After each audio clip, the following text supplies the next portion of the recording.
naiisip natin na, hala, may matututunan kaya tayo kay Nicodemus, si Nicodemus naman ay isang Pariseo. Ano po, so actually, in every aspect of our life, lagi niyo pong tatandaan na meron po tayong matututunan at meron tayong matututunan sa bawat isa. Ano po, maaring unbeliever or believer, lagi po tayong may matututunan sa mga tao. Ano po, na nasa ating mga buhay. Hallelujah. Kaya sa bawat isa po na nandito, welcome everyone sa mga parating pa, sa mga dumarating pa. Hallelujah sa inyong mga buhay. Pagpalain po kayo ni Lord sa pakikinig. Ano sabi nga ay blessed is the one who listen, not just listen, but those who act on it, or obey on it. Hallelujah. So let us learn from Nicodemus, mga kapatid. Thank you, Lord. At sa mga hindi pa po nakakakilala sa akin, so my name is Pastor Carl, Dave Abesin, hallelujah, from Muntinlupa City. I am the lead pastor and kingdom builder of Walk in the Jesus Road Ministry at the age of 29 years old for now. Hallelujah. But I started this ministry at the age of 28. Hallelujah, Jesus. So God is good sa ating mga buhay. So let us learn from the life of Nicodemus. Number one thing that we can learn to the life of Nicodemus, kung babasahin po natin yung John chapter 3, verse 1 to 21, makikita po natin na yung buhay po ni Nicodemus, ay, inisa-isa ko siya dito.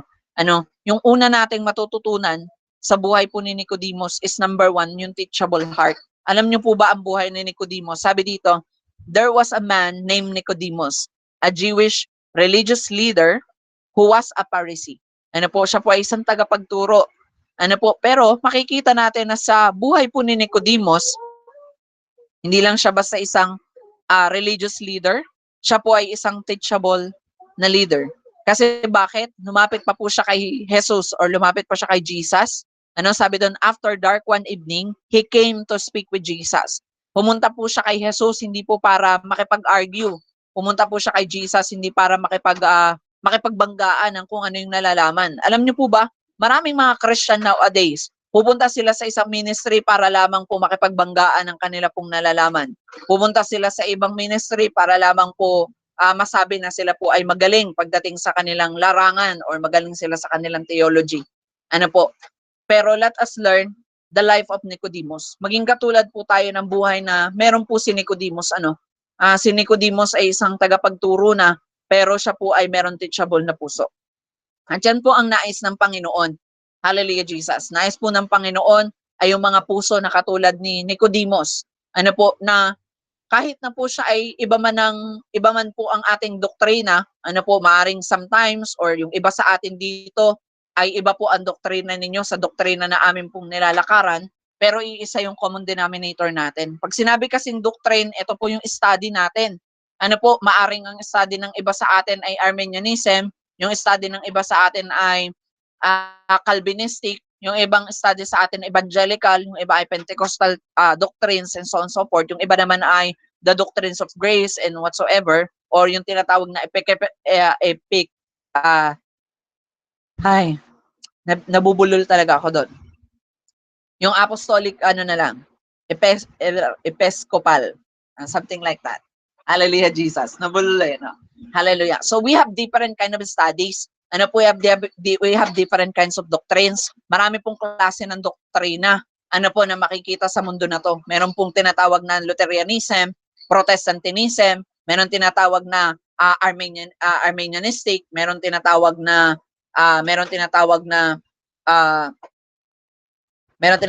Bible. Ayan, nalaglag na.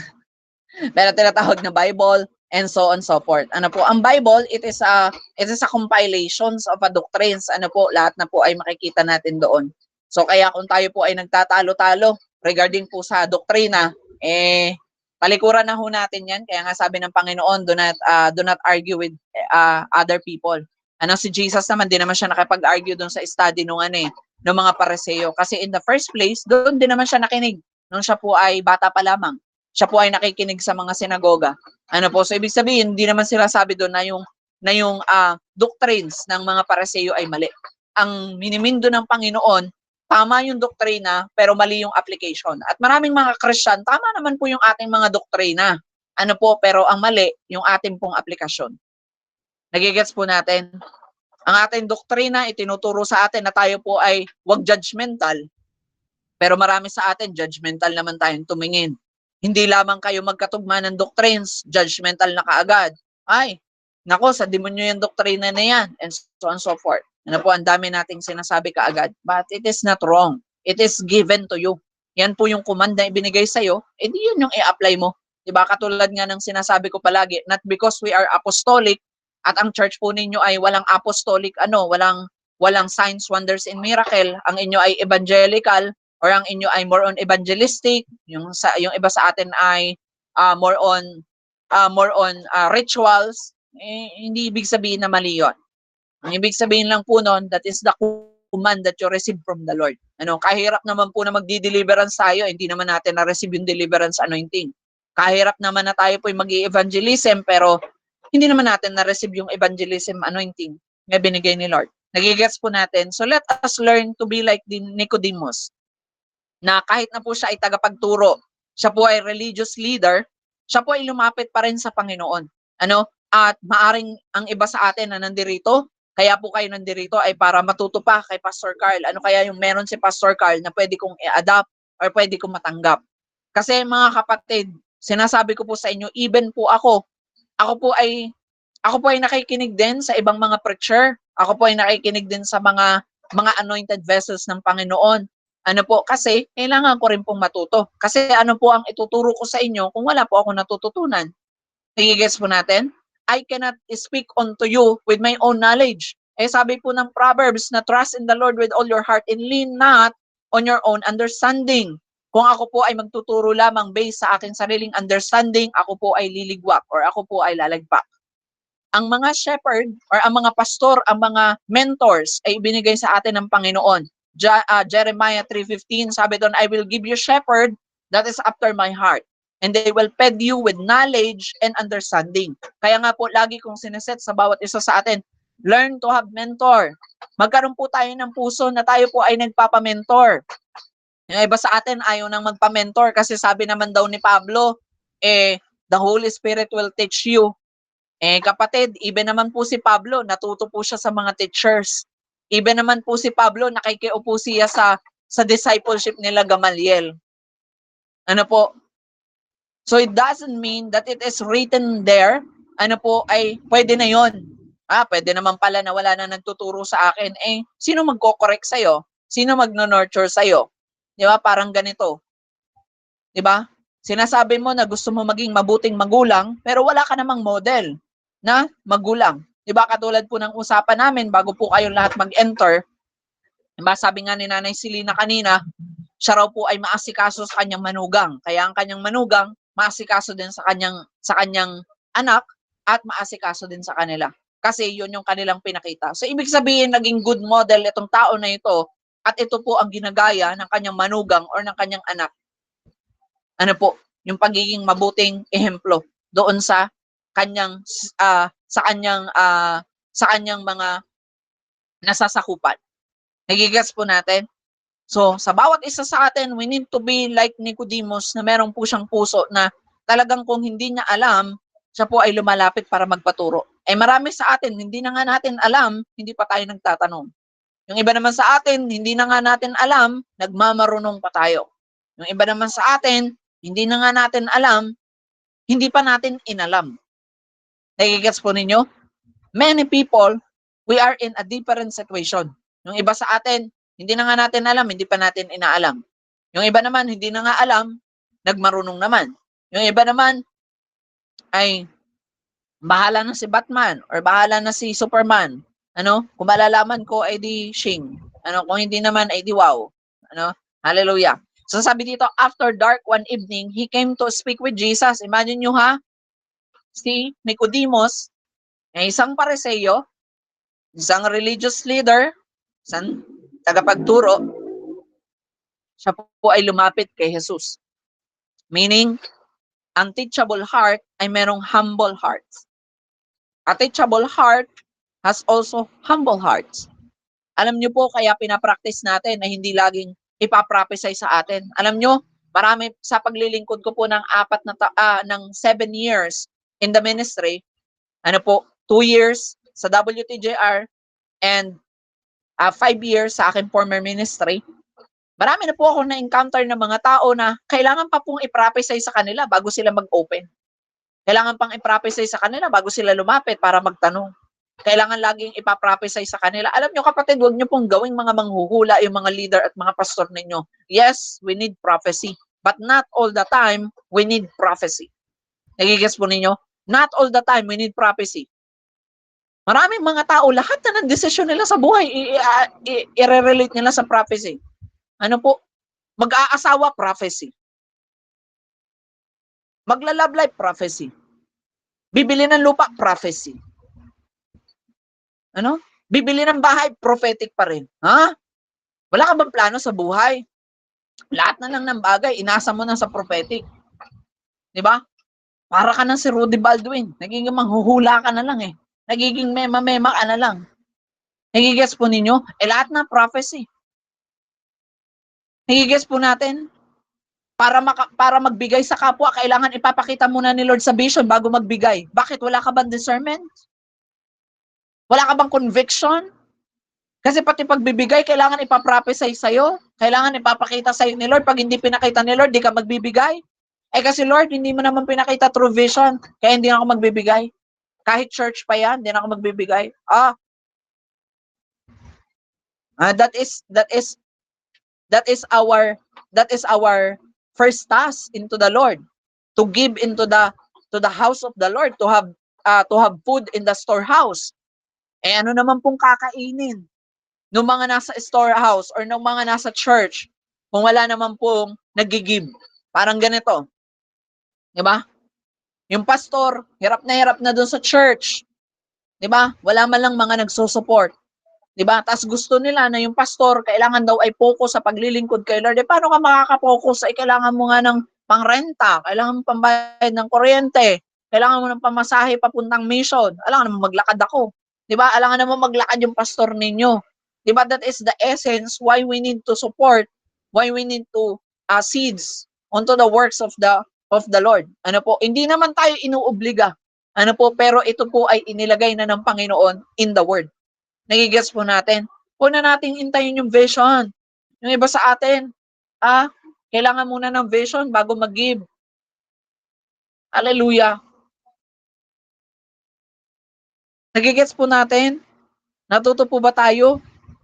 So mga kapatid, wag naman tayong laging puro vision. Laging kailangan ipapakita sa iyo ni Lord. Laging sasabihin sa iyo ni Lord, kailangan marinig mo. Diba? Sometimes we need to have this kind of convictions in our hearts. Ano po? Kaya nga po minsan may mga pagkakataon na mapupunta tayo sa isang sitwasyon na para bang meron kang urgency in your heart. Yung parang gustong-gusto mo magbigay. Di magbigay ka because it is a conviction of the Lord. May mga time naman na parang okay lang. Di ba? Kasi hinahayaan ka ni Lord na magdesisyon kung magbibigay ka ba o hindi. Di ba? May mga pagkakataon naman na hindi ka talaga i-convict. Yung tipong kahit na nakakaawa na at uhuging-uhugin na yung itsura, pero wala namang conviction sa'yo, sundin mo. Huwag ka mag-give. Nagigets po natin? But not all the time, we need prophecy. No po, minsan alam nyo po, alam mo pastor, hindi po ako lumalapit sa iyo kasi wala pa pong sinasabing vision. Hindi wow. Ano pati ba naman pag-o-open kay pastor, kailangan pa ng vision? Kailangan pa ng prophetic hearing? Kapatid, magdesisyon ka na. Alam nyo kapatid, kung gusto kong lumaya, hindi ko na kailangan ng imbitasyon ng pulis para pumunta ako doon. Nagigets po ninyo? Kung gusto kong lumaya, hindi ko na kailangan ng invitation ni pastor na Nanay Ann, ikaw ang naka-duty ngayon or ikaw ang naka-assign for counseling. Hindi ko na hintayin yun. Ako na ang lalapit, pastor, meron ka bang oras kahit 5 minutes lang? I need to open these things. I need to open this. Kasi ayaw ko na ma-build na ito. Ayaw ko na maging ganito ito. At yan po ang gusto ng Panginoon sa atin. Yung ating puso na, alam mo yun, hindi tayo nagmamarunong at hindi rin tayo nagmamagaling. Kung hindi, tayo ay natututo. Alam nyo po, bago ako nag-start ng WTJR, kaya pinapaka-honor ko talaga yung ministry ng JIL Dulangan. It is because doon po ako nanggaling. Ano po, marami na po sa atin sa WTJR nakarating doon. Even lately, Nakarating na doon si Nanay Ann, naipamit ko siya sa aking mga pastor na nandoon at doon niya nakita, kaya pala ganito si Pastor Carl.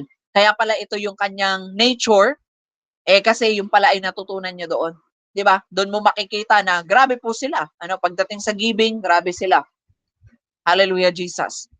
'Di ba? Sabi pa nga kay Nanay Ann, ini-invite pa nga yan Kahit na bago lang siya doon, kahit nakasama ko lang sila, ini-invite pa siya na, sana sa Sabado na kayo umuwi kasi magsuswimming kami. Victory, namin yun. 'Di ba? Hallelujah. 'Di ba? Makikita mo, wala silang pastor na nagtitingin, pero grabe po ha. Ano po? Sabi nga ni Nanay Ann sa akin pa, grabe naman dito sa church ninyo. Imagine nyo, wala yung pastor ng prayer meeting dahil meron duty sa ospital. Aba, nandun sila. Prayer meeting. Malapit na ang anniversary. Hindi na nila kailangang intayin ng command ng pastor. Sila na po ang nag-aayos doon. May nag-ayos na ng kortina, may nag-ayos na ng mga upuan, may nag-ayos na ng mga linisin, may nasa kitchen na. Ang food, kanya-kanya po sila ng potluck na dumarating, hindi na kailangan sabihan, sila na nagkukusa. Pastor, ang akin po ay isang bilaong biko. Yung isa naman ay, Pastor, ang akin po ay ice cream. Hallelujah. Nagigets po natin? Yun po yung buhay na nais po ng Panginoon sa atin na tayo po ay teachable. Nung hindi po natin titingnan kung ano po yung alam natin. Laging sabi nga ng Bible, ang itinuro sa atin, lagi nating iset sa ating mga sarili na mas marunong ang iba kaysa sa atin. Ano po? Lagi nating iset yung sarili natin na mas marunong sila kaysa sa atin. Na mas eksperyensado sila. Bakit tayo nilalagyan ng mga pastor at mga leader sa ating mga ministry? Kasi ibig sabihin po nun, mas eksperyensado sila. Bakit kaya sa ministry ni Sis Beb ay siya nakalagay doon? Ibig sabihin, meron siyang mga na-experience na hindi pa na-experience ng iba, ng kanyang mga katim.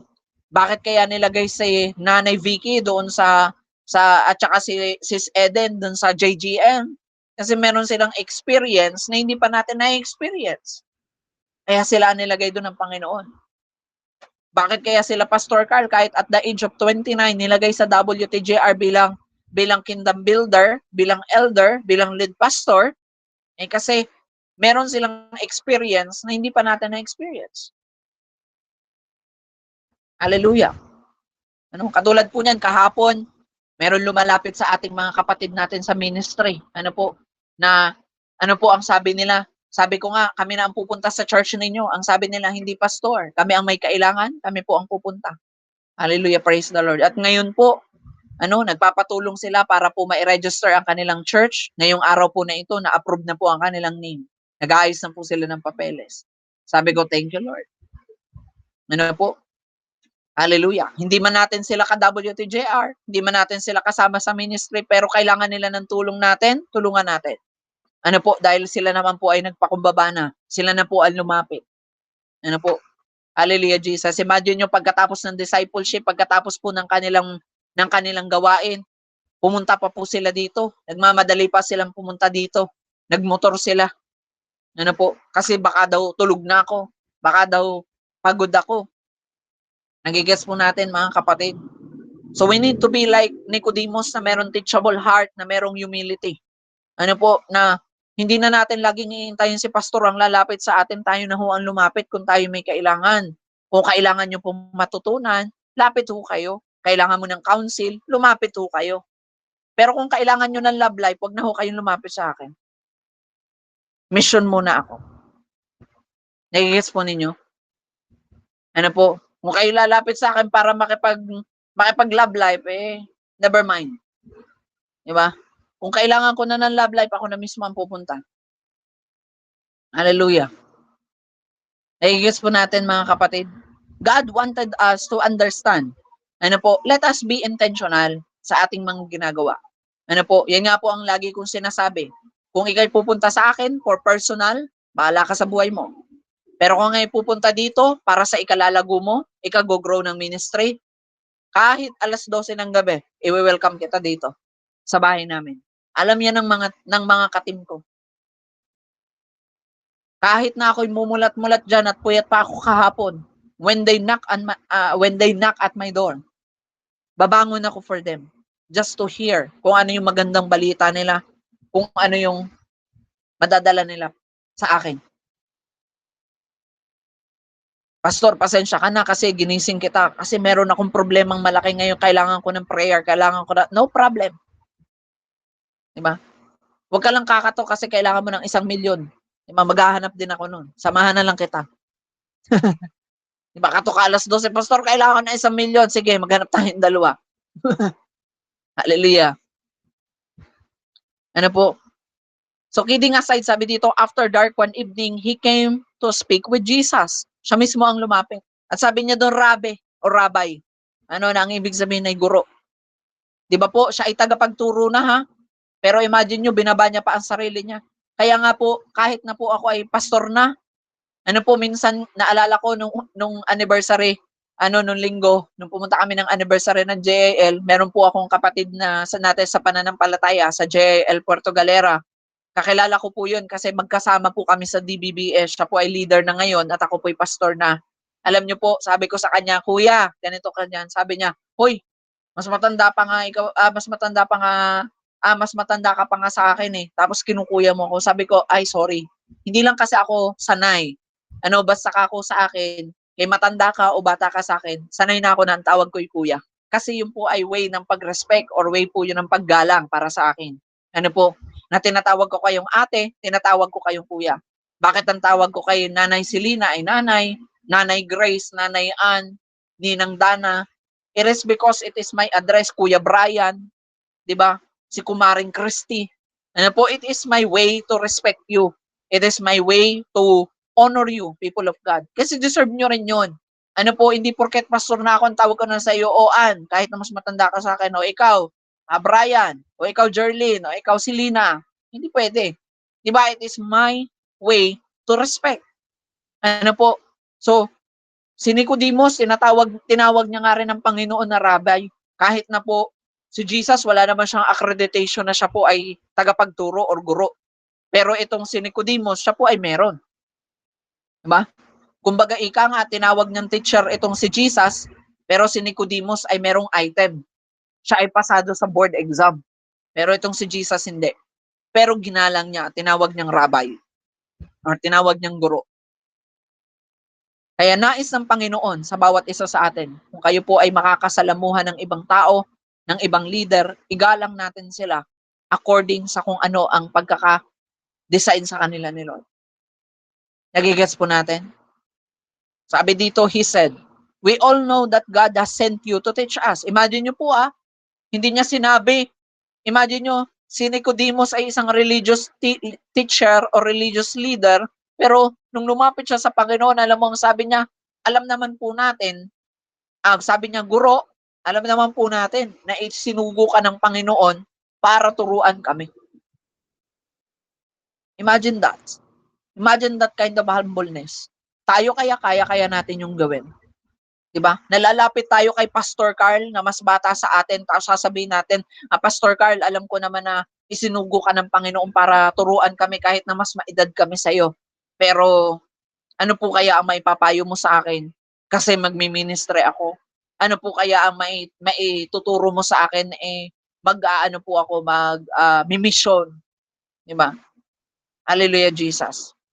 Diba God wanted us to understand, ano po, na sa bawat oras ng buhay po natin, nais ng Panginoon na tayo po ay turuan kung ano po yung nais natin nais ni Lord sa atin na matutunan natin.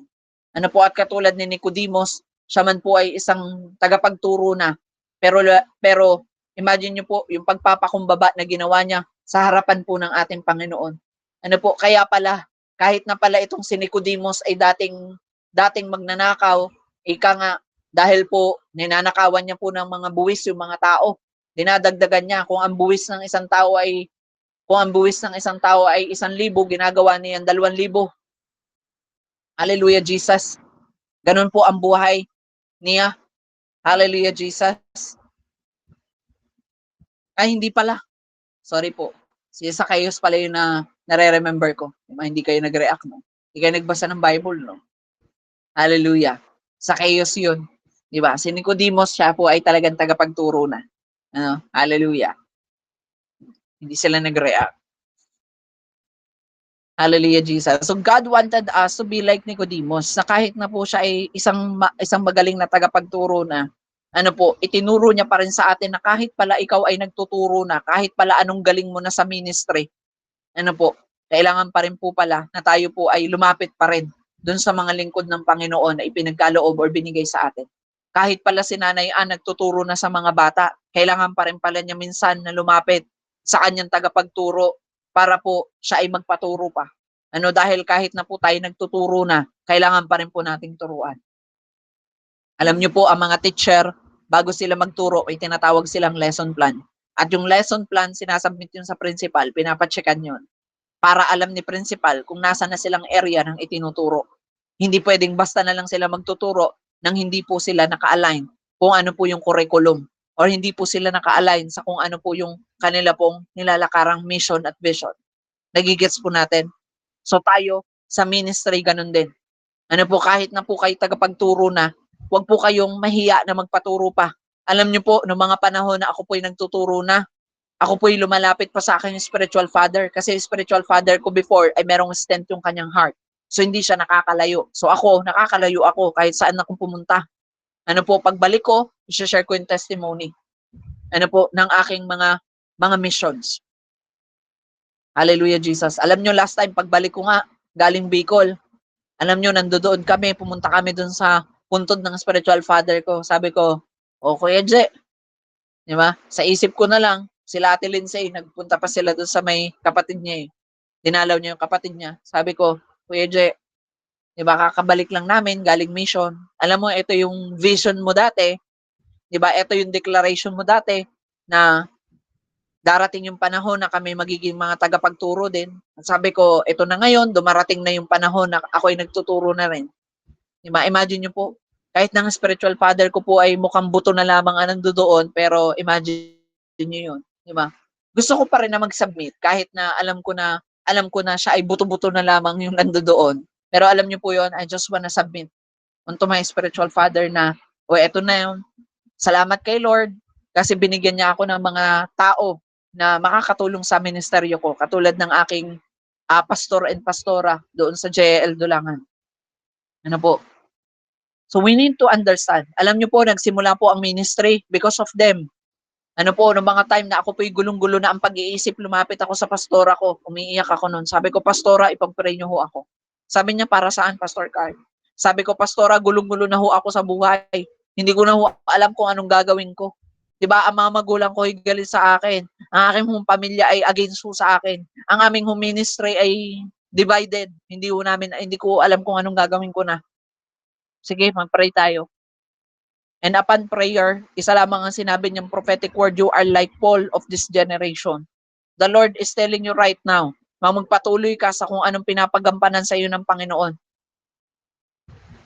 Siya nang bahala sa lahat ng susuotin, dadamitin at gagastusin mo.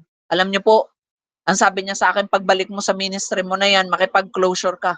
Pagkatapos ng closure na yan, bigyan mo sila ng chance. Pag hindi pa rin, mag-split ka na. Ginawa ko po ang lahat ng yun. Pagbalik ko, nakipag-closure ako. And after that, nung hindi pa rin okay, nag-split ako ng ministry. And that is the beginning of walking the Jesus Road ministry. Ano po? At ngayon, ang WTJR ay nakapag-reach na ng over 21 barangay and 21 areas or 21 city, if I'm not mistaken. Kasi kinukompute namin yan eh. Diba? Hallelujah, Jesus. Yung pagpunta namin ng Bicol, ang na-reach namin noon, I think parang 6 to 10 barangay. Ano po ang amin napuntahan. Diba? Para mag-mission, para mag-ministry. Glory to God. Ano po? At ang sarap po sa pakiramdam.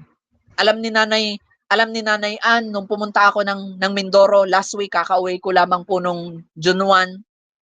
Nasa Mindoro po ako. Hallelujah. Ako po ay pastor.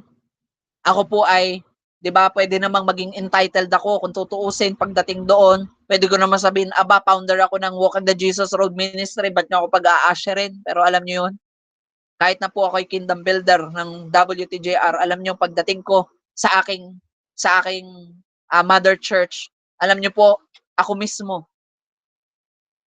mismo ang naglagay sa sarili ko na, pastora, dito na lamang po ako tutulong sa registrar. Ako po ang nag-assist ng mga guests doon sa registrar. Alam yan ni Nanay Ann. Hallelujah, Jesus. Tumulong ako sa kanila sa pag-aano ng food. Kahit na ako po ay pinuntahan na ng aming pastora doon at sabi, "Pastor, bakit ka nandiyan dyan? Kanina pa kita hinahanap. Halika, doon ka dapat kasama ka ng mga pastor." Di ba? Kasi ang katwiran ko, hahayaan ko na ang nag-imbita sa akin, ang tumawag sa akin doon sa kung saan ako dapat umupo. Ano po? At talagang tinawag pa ako, hinanap pa ako ng pastor ako, umahangos pa doon. Sabi niya, "Pastor, nandito ka lang pala, tara na. Doon ka sa mga pastor, hayaan mo na sa kanila yung gawain na yan." At iniwan ko sa kanila yung gawain. Pero tapos. Nagigets po ninyo? Kasi doon, meron tayong matututunan. At nais ng Panginoon, na katulad ng ginagawa ng ating mga leader, bakit ko po kaya pinapakita ito genuinely? Ay hindi para hangaan nyo ako bilang, ganun pala si Pastor Carl. O hindi, gusto ko na dumating ang panahon na kapag kayo naging leader din katulad ko, kapag kayo naging tagapagturo na rin katulad ko, wag po kayo magiging entitled. Maging katulad tayo ni Nicodemus. Po, marami na pong mission na ini-usher ang Walk in the Jesus Road Ministry. Sobrang daming mission na. Dumaan kami sa RRM, dumaan kami sa RRB, dumaan kami kay Apostle Catherine Craig na halos 8,000 people ang ina-usher namin. Di ba? Pero wala akong reklamo. Di ba? Kaya yun yung isa sa mga hina-highlight sa amin ng Panginoon. Isa yun sa mga hinahangaan ng maraming mga pastor at mga leader sa Walk in the Jesus Road Ministry. Nagrabe ang ministry ninyo. Ngayon, pastor, alam ko na bakit ang mga taga-WTJR, grabe sila sa hospitality. Bakit ang mga taga-WTJR hindi pwedeng gutom ka? Bakit sa WTJR ganito ang ginagawa nila? Kasi nakikita pala nila sa leader nila. Nakikita pala nila sa kanilang tagapanguna na yung kanilang tagapanguna hindi maarte. Kaya sila rin walang arte. Hallelujah, Jesus. Imagine nyo nga, sis Dana na hindi nagsasasakay ng motor, napasakay namin ng motor para sa mission. Di ba? May wala siyang choice, alam nga maglakad siya.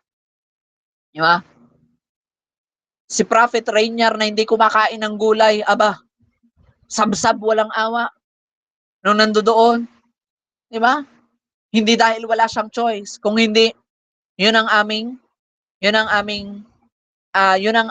rules pagdating sa mission. Kung anong ihain, kainin. Di ba? Huwag mo lang kainin kung allergic ka. Alam nga namang allergic ka, kinain mo pa. Di ba? Hallelujah.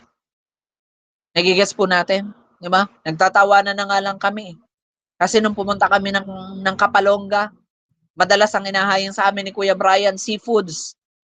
Di ba? Itlog, seafoods, tuyo. Inom na lang ng cetirizine pagkatapos. Kasi nangangati na after. Di ba? Pero God is good. Thankful kami doon. Bakit? Kaysa naman pag-uulamin kami ng tuyo, ng asin, o kaya naman ay ng toyo, okay na to. Di ba? Imagine niyo yung mga kapatid. Di ba? Kayo po ba na-experience nyo na po bang kumain ng sinangag kahit na tanghalian na? Naranasan namin yun. Hallelujah, Jesus. Di ba? Sinangag sa umaga, sa tanghalian, hanggang hapunan. Sinangag pa rin. Naranasan namin po, akala ko nga dati 1 linggong pag-ibig lang ang meron. Naranasan din namin ng 1 linggong laeng. Init-init lang. Di ba? Kung sa iba nakakatatlong init, sa amin 5 init na.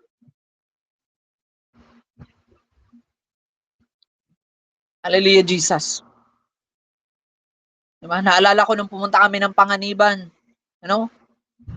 Diba? Tinatawanan kami ni Lola. Kasi sa pag-iintay niya sa amin, kaiinit niya raw yung kanyang adobong pusit. Diba? Naiga na. So, sobrang pag-init. Kasi ang tagal daw namin dumating. Diba? Ayun si people of God. God wanted us na maging katulad tayo ng taong ito na si Nicodemus, na kahit na siya po ay isang tagapagturo na, hindi po siya Katulad ng ibang mga leader. Alam niyo po sa panahon natin ngayon, marami po mga leader pag sila po'y nagtuturo na ayaw na po nila magpaturo. Kapag sila po'y kino-correct, sila tinuturuan, sila nire-rebuke, galit yan. Ayaw nila niyan. Di ba? Pero alam niyo mga kapatid, yan nga po yung isa sa lagi kong sinasabi sa mga taga-WTJR. Alam niyo kaya gustong-gusto ko na marami sa atin, gusto ko na nagsasalita din kayo kasi natututo rin po ako sa inyo. Kaya nga po sa mga GMIT na ganito, nagpapa-insight ako kasi gusto ko na ma-share nyo rin kung ano po yung insight na inyong natutunan. Kasi magkakaiba tayo ng point of view. Maaring sa view mo, meron kaming matututunan at sa view namin, meron ka natututunan.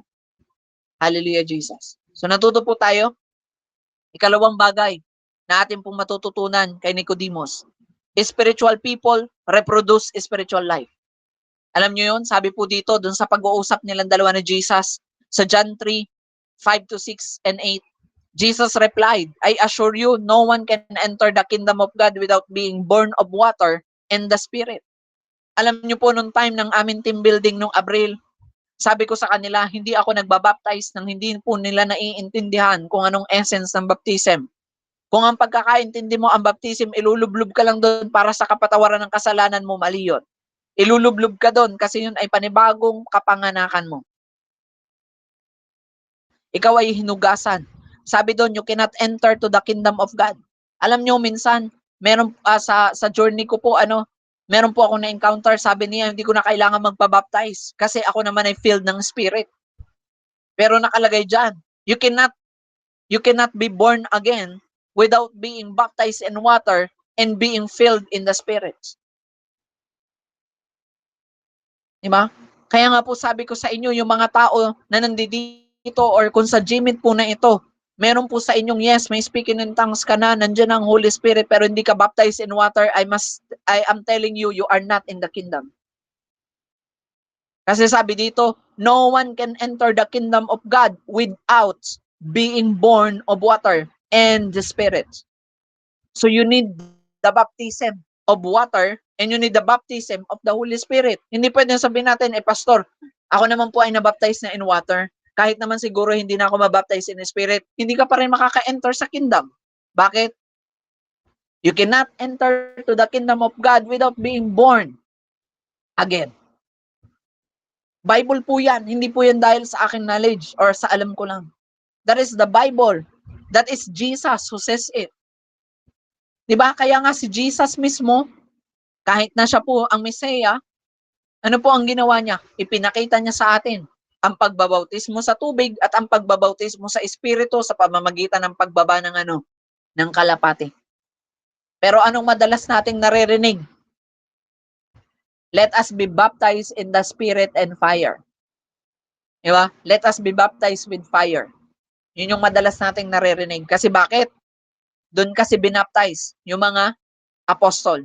Nagkaroon ng mga dilang apoy noong time ng Pentecost. At yun po ang kanilang baptism in the Spirit. They are baptized in water and they are also baptized in the Spirit. Nagigets po natin? Kaya alam nyo kapatid, kung kayo po ay nabaptized in water, half of your spirit is active. Pero if you are not baptized in the Spirit, half of your spirit is not born yet. Kumbaga, yung ulo nakalabas na, yung kalahati ng katawan hindi pa. Hindi ka pa totally pinapanganak. Kaputol pa lang. Meaning, yan yung mga manananggal na Kristiyano. Sinasabi nilang they are Christians, but they are not born in water and in spirits. Yan yung mga Kristiyanong manananggal. Ano po? Yan na nga ang pinakamalupit eh. Kung sino pa nga yung mga Kristiyanong manananggal, sila pa po yung nagmamarunong, nagmamagaling. Sila pa yung, the Lord says this. Repent, people of God.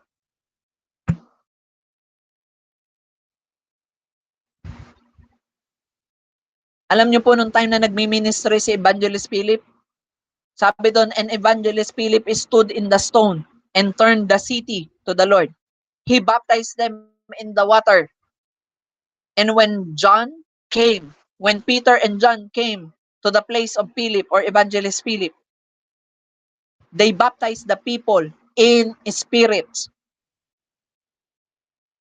So meaning, Hindi ka pala masasabing born again if you are not baptized in water and spirits. Hindi ka rin masasabing born again kung ikaw po ay baptized in water pero hindi ka naman born in spirit or hindi ka pa baptized in the spirits. It is the Bible who says it. Sabi dito, humans can reproduce only human life. But the Holy Spirit gives birth to a spiritual life. Alam nyo kaya kapatid, alam nyo minsan magtataka tayo, bakit kaya kapag sila Pastor Carl yung nagpe-preach, parang may kakaiba sa kanila. Alam mo yung kapag problemado ka, parang mataturn ka into life. Pero may mga tao, bakit hindi sila makapag-produce ng katulad ng ginagawa namin? Kahit na ang galing-galing nila sa Bible, ang dami nilang memorize na verse, pero bakit kapag narinig mo sila, nakakaantok silang pakinggan o hindi sila walang sense na pakinggan? Kasi bakit? They are not born again. They are just born physically. Kaya anong maibibigay nila?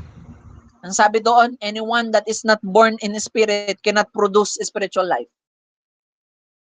Kaya pansinin niyo mga kapatid, marami pong mga naglilingkod sa Panginoon, maraming mga Christian nowadays. Dahil ang kanilang pinapakinggan ay mga human born, hindi mga spiritually born. 'Di ba? Kahit na sila 50 years, 30 years, 90 years sa ministry, wala pa rin nangyayari sa kanila. Feeling pa rin nila hindi sila productive. Bakit? Because there is no life. Their spiritual life is still dead. Hindi pa sila redeemed. Fully redeemed. Are you with me, people of God? Natuto po kayo? Hope you understand, people of God. Nawa po ay natuto po kayo. Diba? Kaya mapapansin ninyo, ano po, alam nyo, sa ministry ng Walk in the Jesus Road, marami na akong naririnig ng mga testimony sa bawat isa sa mga ginaguide ko, na which is ikinakatuwa ko, yung tipong sila po ay magmi-minister at sabi nila, Pastor Carl, ganun po pala yun. Diba minsan nagtataka po ako habang pinagpipray po namin sila, umiiyak po sila. Pero may mga tao na kahit na grabe na yung the Lord is our shepherd. Wala pa siya na. Wala naman nangyari. Wala namang sense. Di ba? Parang puro ingay lang. Puro declaration. Pero walang nangyayari. Bakit? They are just born as a human. They are not born again spiritually. Kaya alam nyo mga kapatid, hindi porket may dala ng salita ng Panginoon ay pakikinggan lang natin ang pakikinggan. Discern din pag may time. Hallelujah, Jesus. Nagigets po natin?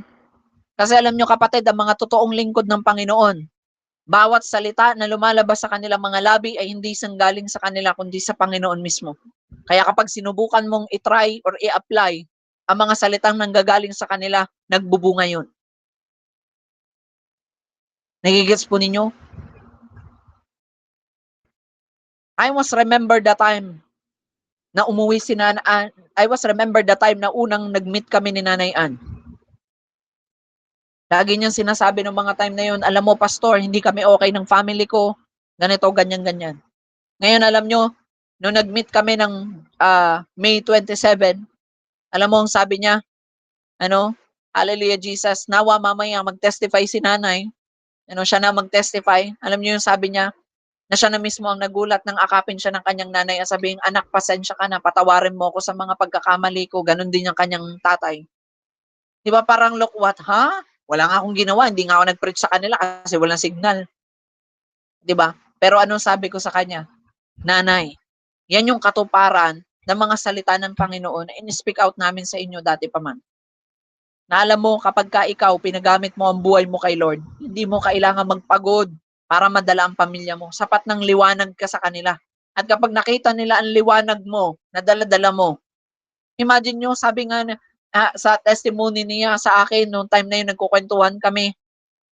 Sabi niya noon, alam mo pa, sabi nga nung kapatid kong isa, alam mo ate, ngayon lang nabuo yung pamilya natin na ganyan. Yung tipong parang united tayo, pero alam mo, nung wala ka, hindi ganyan. You see? Diba kapag ikaw lingkod ka ng Panginoon at totoong nagpapagamit ka at totoong born again ka, hindi ka pa nagsasalita, may transformation na. Kasi alam mo, nung si Jesus, humahakbang pa lang siya sa territory. Yung demonyo nagkukumahog na pagluhod sa harapan niya, sinasabing, Panginoon, anong ginagawa mo dito? Papatayin mo ba ako? Paparusa mo, huwag mo akong itatapon sa impyerno.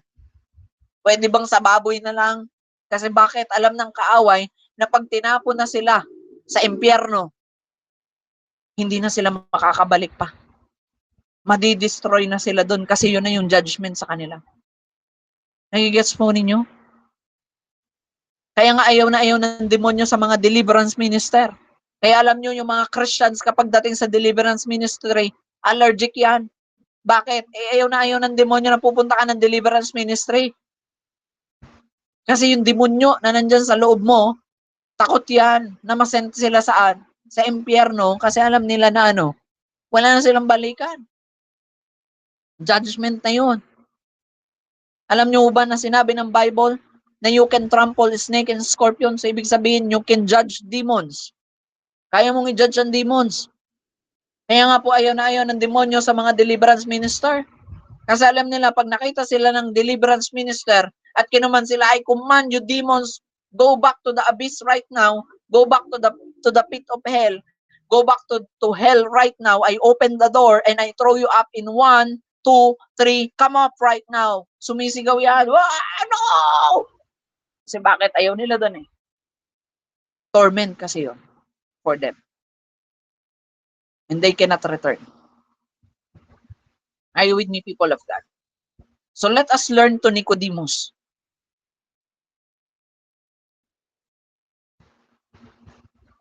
Ano naman connection yan, Pastor?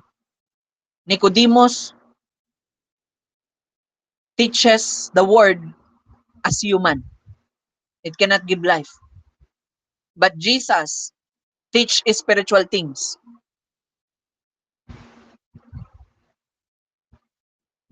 At yun yung nakita ni Nicodemus. Grabe, ang galing-galing kong tagapagturo, pero kakaiba ang tinuturo ni Jesus Imagine mo, nagtuturo siya na ang Panginoon natin ay kayang magpagaling, napagaling yung pilay, napagaling yung bingi, yung pipi, yung bulag. Gusto ko din nun. Pero anong ginawa ni Nicodemus? Alam niyo po ba na si Nicodemus, siya po ang nakagawa ng Matthew 6:33? Seek first ye the kingdom of God. Lumapit siya kay Jesus para alamin yung kingdom ng Panginoon. Nasabi po dito, the wind blows whether it wants, just as you can hear the wind, but can tell where it comes from or where it is going. So you cannot explain how people are born of the spirits. Nagigets po ninyo? Wala raw po makakapagsabi sa atin kung paano po ipinapanganak sa espiritu. Hallelujah. Kaya nga alam nyo, kapag nagtuturo ako ng prophetic every Saturday, lagi kong sinasabi, kung wala kang alam pagdating sa prophetic, shut up. Because if you are not encountered by God prophetically, how can you prophesy unto other or how can you testify unto other? Kaya alam nyo mga kapatid, magmumukha kayong walang alam kapag hindi nyo naman naranasan tapos tinetestify ninyo. I-testify nyo lang yung totoong naranasan ninyo. I-testify ninyo yung totoo, yung truth. Because truth will set others free. Maraming mga tao testify sa ibang tao pero kapag naririnig nila yung testimony nila, hindi lumalaya yung iba. Kasi bakit? Kasi yung testimony nila ay pang-human lang. Pero hindi siya born in a spirit. Kapag ang testimony mo nanggaling sa spirit, it brings life to those who hear and to those who apply on it. Nagigets po ninyo, mga kapatid? Imagine nyo, naalala ko ng mga unang beses na pumunta ako nun sa bahay nila Nanay Ann. Sabi pa niya dati, Pastor, wala kaming mabuting relationship ng aking nanay at tatay. Kasi ganito, kasi ganyan. Sabi ko sa kanya, alam mo nanay, you need to appreciate them. Yan ang gagawin ko, Pastor. May mga pagkakataon, palibasa may anak na ako. Minsan, maliit lang na ibibigay ko sa kanila, hindi ako nakakapagbigay lagi. Okay lang yun. Sabi ko sa kanya, alam mo, ang kailangan nila, hindi naman yung pera mo Hindi naman yung laki ng ibibigay mo Ang kailangan nila ay yung presensya mo. Ang kailangan nila ay yung maramdaman nila na pamilya pa rin sila sa iyo. Kahit na hindi ka nila trinatong pamilya. O, anong nangyari ngayon? Di ba? Malaking testimony na siya na totoo yung mga salitang yun. Because it is born in the spirits. Not just from Pastor Carl. Not just from Carl. But it comes from the Lord itself. Nagigets po natin? Katulad po ng hangin. Wala pong makakapagsabi sa atin kung paano i-encounter ang ibang tao. Wala makakapagsabi sa atin kung paano na-encounter ng Panginoon ng ibang tao. Minsan na-judge natin sila based sa kung ano lang yung nakikita nila or nakikita natin. Itong si kapatid na to, testify na ganito, ganyan-ganyan, samantalang may mga ginagawa pang mali. It is normal. Diba si Peter nga, ini-anoint na bilang apostoles, nagkakamali pa eh. Si kapatid pa kaya? Si brother, si sister pa kaya? So diba? Don't go beyond. Hindi mo naman trabahong punahin kung paano siya encounter ni Lord eh. Gawin mo yung trabaho mo. Diba? Yun ang malupit. Maraming mga Kristiyano, tinitignan nila yung mali ng iba, pero hindi nila ginagawa yung pinapagawa sa kanila.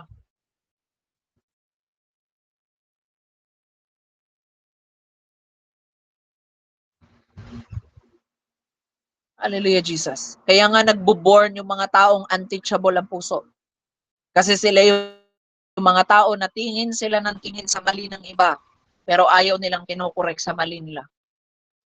Sila yung mga tao na gusto nilang laging nagtuturo sa iba, pero ayaw nila nang sila ang tinuturuan.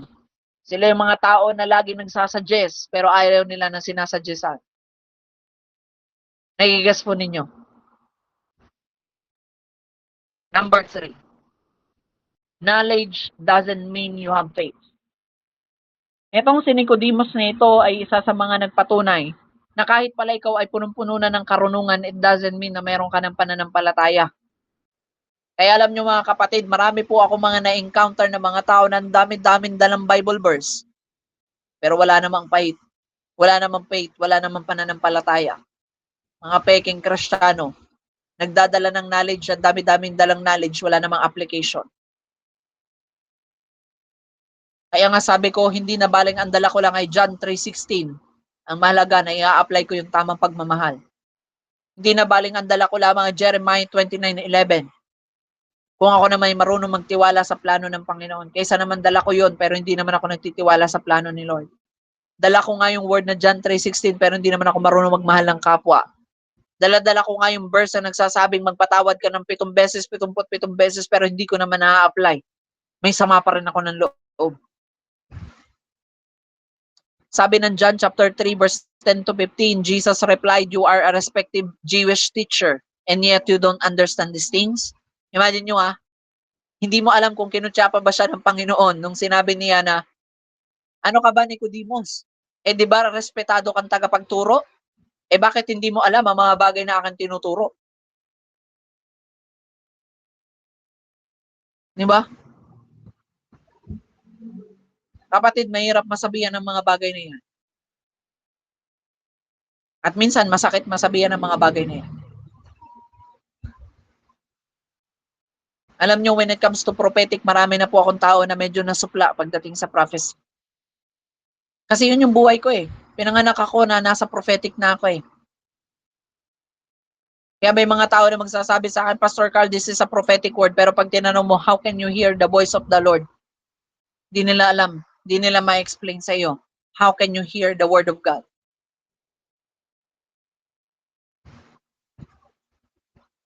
Bakit? Maaaring sila yung mga tagapagturo, marami silang grupo, respetado sila ng kanilang mga kinabibilangan o na grupo. Pero alam niyo mga kapatid, hindi nila totoong nauunawaan yung spiritual na mga bagay. Maraming magsasabi sa akin, Pastor Carl, the Lord is telling me, the Lord is telling me, the Lord is telling me. Pero when I look at them, yes, it is right that the Lord tell them. But the application that they do is not what the Lord tell in them or told in them. Sabi dito, I assure you, we tell you what we know and have seen, and yet you don't believe our testimony. Hallelujah, Jesus. Alam nyo, masusubukan nyo kung may pananampalatayang isang tao, subukan nyo mag-share sa kanila ng testimony mo. If they don't believe, they don't have faith. Yun yung mga physical na bagay, hindi pa nila pinapaniwalaan, spiritual pa kaya. Halimbawa, si Pastor Carl ay nag-testify po sa inyo ngayon. Si Pastor Carl ay nag-testify sa inyong harapan ngayon. Do you believe in my testimony? Halimbawa, kayo ay mga bago pa lamang na nakapunta ng Walk in the Jesus Road Ministry, hindi nyo ako totoong kilala. Ano po? Kapag nag-testify po ba ako sa inyo, papaniwalaan nyo po kaya yon? Na in the year 2021, hindi pa man kami nagpo-posting sa amin pong mga Facebook account, deliverance is our portion. Yan na po, yung aming portion. Hindi pa man kami nagpo-posting online, ginagawa na namin yan. Di ba? Hallelujah, Jesus.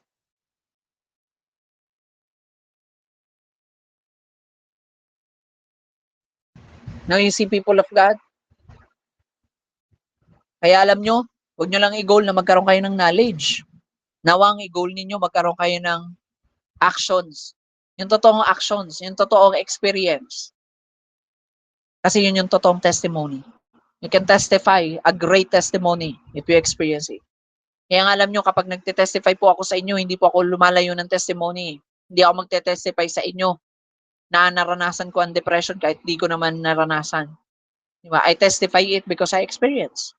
Bakit nate-testify ko sa inyo na napakahirap ng may utang? Kasi naranasan ko yan. Diba? Ilang buwan lang naman ako hindi nakatulog. Kaya nga nung nagsimula ang WTJR ay mas payat pa ako sa adik. Because I experience. Naranasan ko mag-isa sa ministry, kaya naranasan ko rin or alam ko rin kung ano yung hirap sa ministry. Kaya mga kapatid, alam nyo, kung kayo man po ay wala pang mga nililed, tulungan nyo po ang mga nagliled sa inyo. Wag po kayong maging pasaway sa inyong mga leaders. Nandyan po kayo as a helper. Alam nyo kahapon, sabi ko kay Pastor Garnica, kapag tinawag ka ng Panginoon sa pagpapastor, bibigyan ka ng 3 tao na ito. Una, the helper, the one who will help you in the ministry. Ang helper, pag sinabing helper, hindi po ito asawa. Okay? I just wanna correct you. Pag sinabi ng Panginoon na helper, hindi yan asawa. Ang helper, ito yung mga taong inilagay ng Panginoon para i-push ka papunta doon sa direction na nais ni Lord. Ikalawa, supporter. Ito yung mga tao na makakatuwang mo sa pagpupundo ng mission ng Panginoon. At ikatlo, leaders. Ito yung makakatuwang mo para i-lead yung mga flocks na nasa sayo. Kaya minsan nagtataka tayo, Pastor Carl, hindi ka ba nahihirapan sa ministry? Ang dami-dami mo nang nililid. Ikaw pa ang nag-a-admin. Ikaw pa ang nasa mission. Sabi ko, hindi. Bakit? Nasa mission ako pero merong minister sa church. Nasa mission ako pero ang aming mga GMIT gumagalaw. Kaya nga wino-workout namin ulit yan ni Kuya Yo eh. Diba? Na mag-raise ulit kami ng mga soon to be na mga ministers ng discipleship. Para hindi na kami mahirapan. Sila na lang ang i-disciple namin, sila na magdi-disciple sa inyo. Leverage. Nagigets po natin? Kaya kapatid, hindi porket puno tayo ng knowledge or porket may natutunan na tayo sa mga dati nating ministry. Alam niyo yung reason bakit lagi kong sinasabi sa inyo kahit saan pa kayo, ano pang pinanggalingan nyo, graduate man kayo ng theology, seminary, ay wala akong pakialam. Nandito ka sa WTJR kasi kailangan mong matuto. Dinala ka dito ng Panginoon kasi kailangan mong matuto. Ngayon, yung mga nalalaman mong yan, itabi mo muna, saka mo na yan. Magagamit mo naman yan eh. Pero in the near future. Ngayon, magpaturo ka muna. Ngayon, magpaturo ka muna. Because knowledge doesn't mean you have faith. Hindi porkat marami ka ng knowledge at magaling ka na magturo. Di ba? Eh si Nicodemus nga, magaling din naman siya magturo, pero si Jesus di niya naintindihan. Eh, no wonder. Bakit yung mga Pariseo, hinahanapan na lang nila ng butas ang Panginoon? Kasi bakit hindi nila naiintindihan yung tinuturo ni Jesus? And alam nyo mga kapatid, yung mga tao na mahilig mambash ng mga pastor na katulad ko, sila yung mga walang alam. They are like Pharisees. Kinukondem nila yung mga bagay na hindi nila naranasan. Yung mga bagay na hindi nila alam. Alam nyo mga kapatid, ang prophetic, tumigil na yan. Eh kasi hindi naman nila naranasan. Kaya ano may share nila? Eh kami eksperyensado namin. Naranasan namin. Buhay na namin ng prophecy. Diba? At saka ang mga totoong namumuhay sa prophecy ay may totoong pananampalataya. Alam niyo po kung bakit? Ang prophecy needs faith. When I declare to you that the Lord is telling you this, and you believe on it, hinintay mo 5 years bago maganap. Tapos naganap. Kaya alam nyo, ang prophecy ay hindi po basta-basta. Hallelujah, Jesus. Maraming taon dumaan sa buhay ko. Marami akong mga nakasama sa pagmimisyon, pagmiministry, and so on. May mga tao na sasabihin sa akin, alam mo, Pastor, ito ang prophetic word sa akin ng Panginoon, pero hindi nila maintay. So, ibig sabihin, hindi sila namumuhay sa totoong boses ni Lord. Hindi nga makaintay eh. Eh, kalinaw-linaw nga ng Panginoon eh. Alam nyo mga kapatid, ganito lang yan. If you think that the Lord speaks to you about your love life, simple lang. Love is patient. If you are not patient, that is not the Lord. That is the enemy or that is your own mind. End of conversation. Eh, hindi ka makaintay eh. Di ba? Kasi alam mo, kung totoong ng pagmamahal na yan ay nanggaling sa Panginoon, may patient yan. Because the Bible says, love is patient. Love is kind. Wala naman sinabi dong love is urgent. Love is obsessed. Love is this. Nagigess po natin? Maybe you have knowledge. This is a prophetic word of the Lord. Rababashura labareke bebebo shande. But it doesn't mean you have. Nagigess po ninyo? Kaya kapatid, kapag may mga tao mag-o-open sa iyo, the Lord is saying to me, tayo na ang pinagtagpo. Pero kapatid, meron yun sa dulo eh, hindi tinadana. Maring yes, pinagtagpo kayo ng Panginoon for a mission, for a ministry, for a purpose, for a season. But the question is, tinadana ba kayo?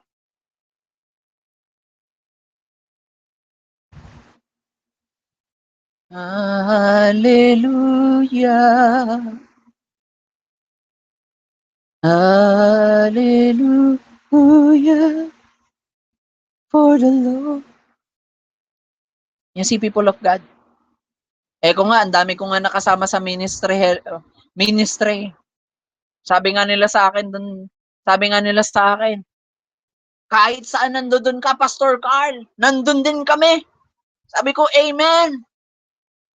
Nang dumating ang panahon, lahat ng nagsabi nun, wala. Sabi ko, where are they? They are gone. Ano bang nangyari sa kanila? Naging katulad ba sila ni Elijah na dinala sila ng chariot of fire? They are not Elisha. They are not loyal. Jesus. Thank you, Lord.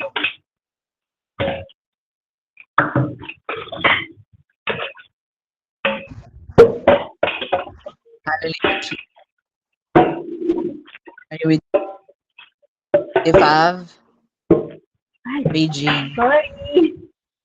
Sorry po. Sige po. Akala ko nagagalit ka na sa akin eh. Kasi nagatambol na eh. Nagugas na po. Sorry po.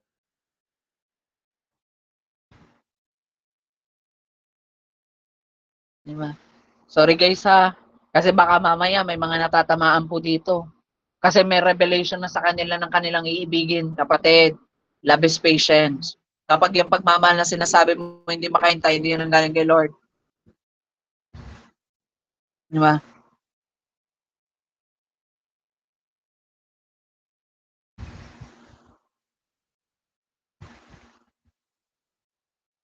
That's the reason why. Minsan sinasabi natin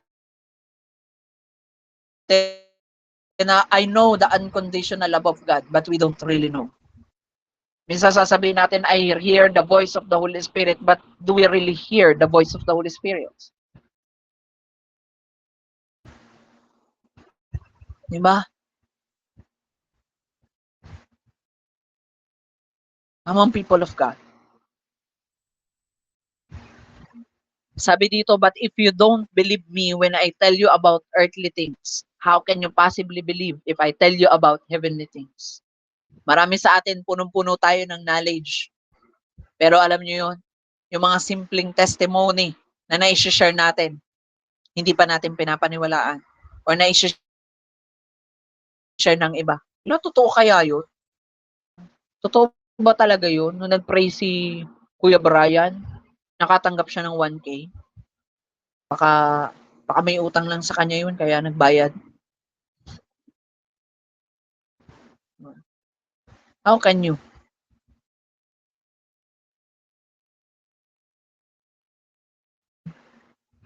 Hallelujah, Jesus. Kaya alam niyo mga kapatid, minsan matatawa ka eh. Matatawa ka doon sa mga tao na sasabihin nila, alam niyo, grabe eh, naranasan ko yung deliverance. Pero tanungin mo sila about spiritual things, prophecy, or prophetic things. Ay, brother, naniniwala ako sa deliverance pero hindi ako naniniwala sa prophecy. O, diligwak pa rin. Di ba? Naniniwala ka sa physical deliverance ng Panginoon pero doon sa spiritual world, hindi. Diligwak pa din. Di ba? Kahit na po pala naman i-testify ko sa inyo ang anumang magagandang bagay na ginawa ng Panginoon sa buhay ko. Hallelujah, Jesus. Di ba? Kahit pa po pala mag-testify ako sa inyo dito, alam nyo guys, na grabe po ang Panginoon sa buhay ko kung paano po siya nag-provide. Alam niyo po, nung unang beses na pumunta ako ng Mindoro hanggang nagpunta kami ng Bicol, hanggang makabalik kami ng Maynila, ng Manila. Alam niyo po, ginastusan lang naman ako ng Panginoon ng 46,000. Do you believe? Do you believe? Hindi ka naniniwala? Sige, computan kita mamaya. Di ba? Kung doon pa lang sa simpleng testimony na yon, you don't believe, how can you believe in spiritual things? Di ba? So, ibig sabihin, kahit mag-prophesy pala na mag-prophesy sa inyo si Prophet Rainier dito, si Prophet Nehemiah, wala yon. Wala yung kwenta, hindi nyo rin papaniwalaan.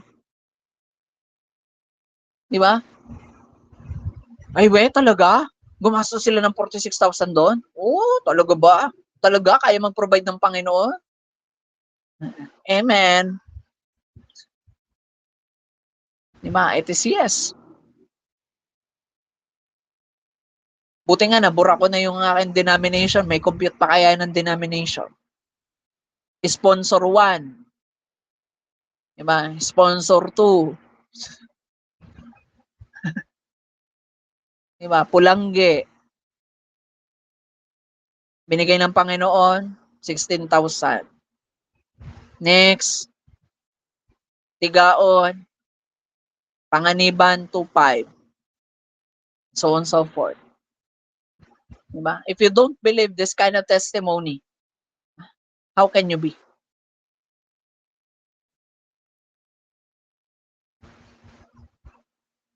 Thank you, Lord. Di ba po? Sabi dito, no one has ever gone to heaven and returned. Diba? Wala pa naman pong pumupunta ng heaven. Diba? Hallelujah.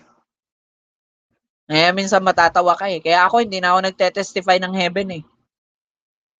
Kakatakot eh. Mamaya, matsugi ka. Diba? Merong mga pastor na ganun. Alam nyo po, sa heaven, Grabe po doon. Meron pong gold. Parang medyo unbelievable tayo ng konti. Di ba? Hallelujah, Jesus. Pero minsan, kung alin pa po yung mga unbelievable, yung pa yung pinapaniwalaan natin ng bongga, alam mo kapatid, grabe dun sa heaven eh. Meron dong meron dong mga sapphire at meron dong ganito. Harabashaya. Grabe. Nakarating na ako ng heaven.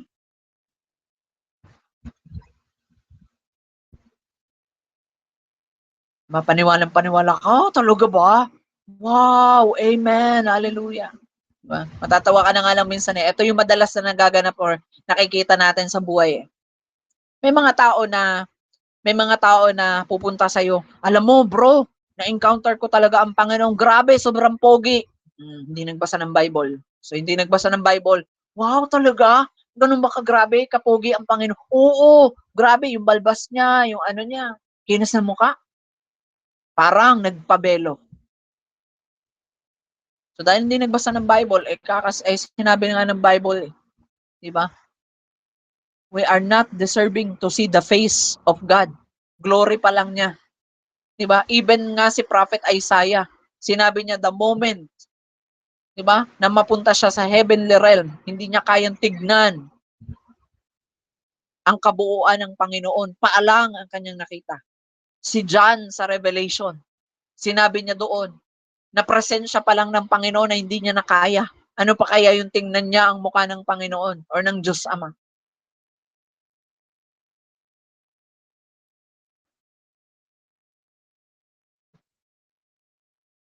Hallelujah, Jesus. Nalala niyo po yung panahon ng mga Israelites na gusto nilang makipag-usap sa Panginoon. Glory pa lang ni Lord, oh. Alam niyo, sabi ng mga Israelites, Moises, ikaw na lang makapag-usap, ayaw na namin. Hindi na kami uulit. Hindi pa nila nakikita si Lord, ah. Glory pa lang yun. Ayaw na nila makapag-usap. Baka magulat ka. Di ba? Baka atakihin ka sa puso pag nakita mo ang Panginoon. Harap-harapan. Di ba? Kasi yun ang totoo. When we see the glory of God or when we see the face of God, we are dead. Because we are not worthy. Ano po? Thank you, Jesus.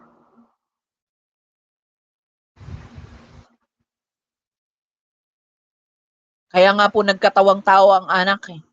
Isa yun sa purpose nun, bakit nagkatawang tao ang anak. Para makita natin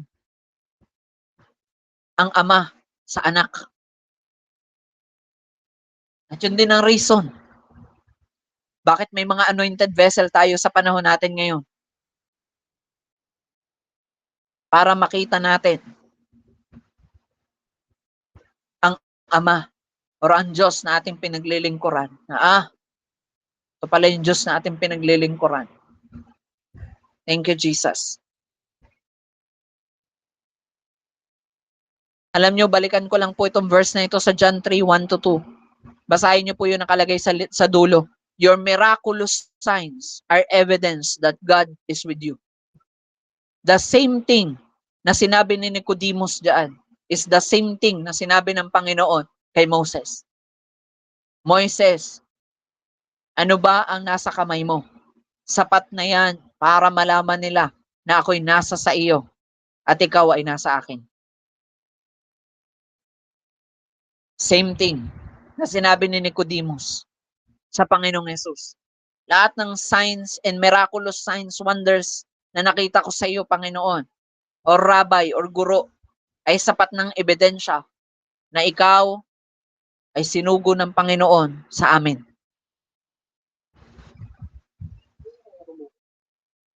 And yet, people of God, many of you, you see healing, you see deliverance, you see prophecy being fulfilled. But what are you today?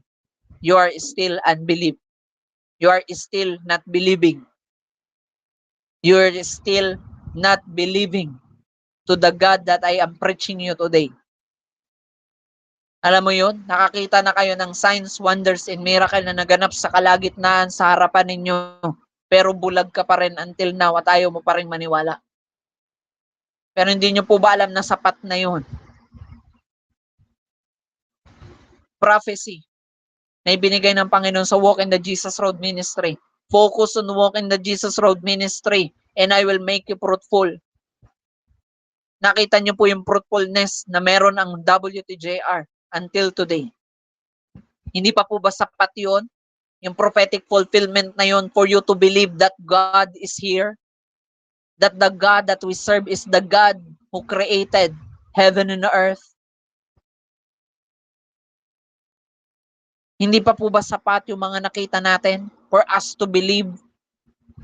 Tandaan nyo kapatid, we don't need to see before we believe. We need to believe before we see. Kaya sana mga kapatid, hindi pa man ninyo nakikita yung signs, wonders, and miracle. You believe that God is really moving. Because when you do it, everything will change in your life. Diba? Kung sa testimony pa nga lamang ng mga pastor ninyo, you don't believe, how can you believe heavenly things? Hindi nyo pa nga nakikita yun. Testimony pa nga lang ni Pastor Carl, hindi na kayo naniniwala. Prophetic pa kaya? Encounter ko pa nga lamang, hindi na kayo naniniwala. Encounter mo pa kaya? Sabi dito, no one has ever gone to heaven and returned, but the Son of Man has come down from heaven. Imagine nyo yun. Kaya nga po binigyan pahapyaw ng Panginoon eh. Diba? Alam nyo po doon sa langit, sabi po ng Bible, wala po doon tanga at kalawang. Diba? Kaya kapag nag-ipon tayo ng yaman doon sa langit, hindi po yun kakalawangin. Hindi po yun bubukbukin. Sabi dito, and as Moses lifted up the bronze snake on a pool in the wilderness, so the man of God must be lifted up, so that everyone who believes in him will have eternal life. Diba? Katulad daw po ng pagtataas ni Moses noong bronze na snake doon sa wilderness. Ganon din daw po itataas ang Diyos anak. Alam niyo po ba kung ano po ang story ng bronze snake na yon na sinasabi dito? Kasi noong mga time po na yon, pinarosahan po ng Panginoon yung mga Israelites na ang sino mang makagat ng ahas at hindi nakatingin or hindi napatingin dun sa bronze snake na yon ay mamamatay. And same thing na nangyayari sa atin today. Everyone that is not looking or not focused to Jesus, what happened to them? They die because of sin. That's why ang kabilin-bilinan ng Panginoon kay Peter, Peter, focus on me, not on water. Not on everything around you. I am telling you today, people of God, don't focus on to other. Hayaan mo yung iba ay encounter ni Lord. Nakikita mo man, naka-judge sila, hayaan mo na. Mag-focus ka muna doon sa encounter mo. Mag-focus ka muna doon sa pag-ibig mo sa Panginoon. Alam mo yun, para ka nakikipagrelasyon sa isang tao tapos ang focus mo ay relasyon ng iba. Diba parang gusto ko magkaroon ng love life pero ang pinapakalman ko ay love life ni Brian. Hindi naman pwede yun. Focus on one. Focus on Jesus, people of God. So that everyone who believe in Him will have eternal life. Kaya pansinin niyo mga kapatid, bakit maraming mga tao sa WTJR, nandito naman sila but their life is still the same? Because they don't believe. Pero tingnan mo kapatid, yung mga tao na naniwala kahit hindi pa man nila totally nakikita yung ginagawa ng Panginoon sa Walking the Jesus Road dahil malayo sila at online lang kami nagkikita or online lang nila ako naririnig. Pero every time that they believe, what happened to them? Hindi lang eternal life. Nagkakaroon ng prosper ang buhay nila. Diba? Tinetestify ko na sa inyo last time. I was remember, Nanay Yoli, Nanay Grace. They are OFW. Si Nanay Grace, hindi ko pa nakita ever since the world began. Si Nanay Yoli, na-meet ko na yan last year, 2025. Pero beforehand, they believe, they trust. And as they believe, dati lalapit yung mga yan sa akin, ang kanilang sinasabi, Pastor, alam mo, ganito, ganyan, yung problema namin, papray po ng finances namin, ganito, ganyan, si Nini, magtutuition, and so on.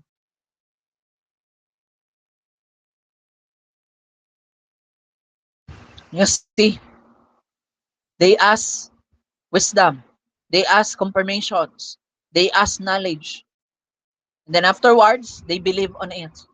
Tinan mo ngayon, diba? Magme-message na lang sila sa'yo. Hallelujah. Naalala ko si Nanay Grace dati. Na lagi niyang sinasabi, Pastor, papray nga po na magkatrabaho o yung trabaho po namin ng asawa ko. Ngayon, ang message na sa akin, Pastor Carl, ito po ang seeds ko, ito po ang para sa aming mga kids. Yung support ko sa kids. Sabi ko, Lord, dati itong tao na to, ang lagi niyang hinihingi, prayer. Ngayon, ang nakikita ko sa buhay niya, breakthrough. Dati itong tao na to, na may problema financially. Ngayon, grabe, kung mag-seeds. Nagigets po ninyo, mga kapatid? Bakit they understand? Because they believe. Natuto sila. At yun yung binigay sa kanila ng Panginoon, yung favor. Hindi lang eternal life, kundi yung favor. Alam nyo mga kapatid, minsan mali nga tayo ng prayer eh. Lord, pinagpe-pray ko po na i-bless nyo po ako. No, don't pray for blessing. Pray for favor. Kasi ang blessing, katulad lang yan ang binigay kay Esau. Pero yung binigay kay Jacob, favor. Kaya alam nyo, when I pray unto God, I always ask for favor. Lord, give me the favor for ministry. Give me the favor for my finances. Give me the favor for my family. Give me the favor for my people. Let everything that we do be favorable in front of you, Lord. Kasi kapag yun ang hiningi mo, yun ang ibibigay ng Panginoon. Marami sa atin, hindi nyo na-experience ang favor ni Lord because you are asking for blessing but not for His favor. Many of you, you are asking, Lord, I wanna know you. But no one is praying in you, Lord, I wanna be friend with you. Marami sa atin, pinagpipray natin, Lord, gusto pa kitang makilala. Pero alam nyo, sometimes I pray unto the Lord, Lord, I want more of you. Gusto ko na maging magkaibigan tayo. Kasi kapag naging magkaibigan tayo, mas makikilala kita. Mas malalaman ko kung sino ang Panginoon ko. Mas malalaman ko kung ano ang kaya mo. At mas malalaman ko kung anong kaya mong gawin sa buhay ko. E alam nyo mga kapatid, don't just pray for the Lord to encounter or to experience. Ipag-pray ninyo, maging kaibigan kayo ni Lord. Kasi may principle ang Panginoon. Sabi doon sa principle na yun ng Panginoon sa Bible, kung ang iyong kaibigan ay mangungutang sa iyo at kumatok siya ng gabi or ng hating gabi para mangutang, hindi siya babangon dahil sa utang mo. Babangon siya dahil magkaibigan kayo. At ganoon din po ang Panginoon. Kahit na po tayo makasalanan or nagkakamali, pag favorable ka sa harapan ng Panginoon, pagkaibigan ka ng Panginoon, kahit na po ikaw ay nagkakamali pa, kahit na po ikaw ay hindi perfect, kahit na po ikaw ay madalas ay sablay ang ginagawa katulad ni Peter, favorable ka sa harapan ng Panginoon na when you ask something to God, He can give you the desires of your hearts. Nagigets po ninyo? Look what happened to Peter. Peter is a friend of God. Even though si Peter ay nagkakamali, pero lumalapit siya ng tapat kay Lord, Panginoon, patawarin mo ako. Nagkamali na naman ako. Nagkamali ako uli.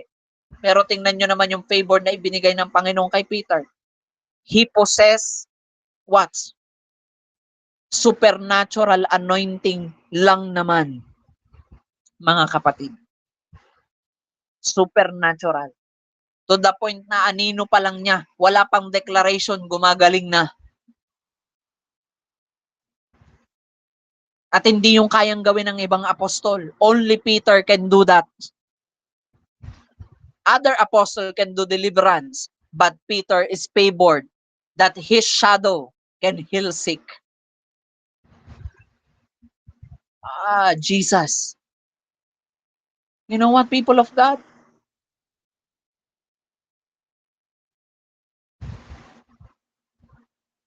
Ilan yung apostol? 12. 11 sa kanila kapatid. They are blessed by God with gifts. They are blessed in ministry. They are blessed in everything. But you know what? Peter is different. Kasi bakit? Nung tinanong sila ng Panginoon, o mga alagad ko, sino ako para sa inyo? Sabi nung iba, propeta ka raw, ikaw raw Messiah. Sabi nung iba, ganito. Pero nang tinanong si Pedro, Pedro, ano ako para sa iyo? Aba Lord, ikaw ang Messiah. Bakit kaya ganun ang sagot ni Peter? Walang pag-aalinlangan. Bakit? Kaibigan niya ang Panginoon. Kilalang kilala niya ang Panginoon. Kaya alam mo kapatid, kung ako'y totoong kilala mo, kahit na may marinig ka pang ibang mga issue dyan sa labas, masasabi mong, hindi naman yun si Pastor Carl Kasi kilala ko si Pastor Carl. Bakit? Kasi magkaibigan tayo. Hindi mo ako ipagtatanggol dahil kaibigan mo ako. Ipagtatanggol mo ako kasi kilalang kilala mo ako. Nagigets po ninyo? Same thing in the Lord.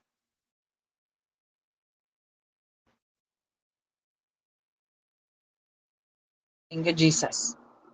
Number 4, God's help is to save us.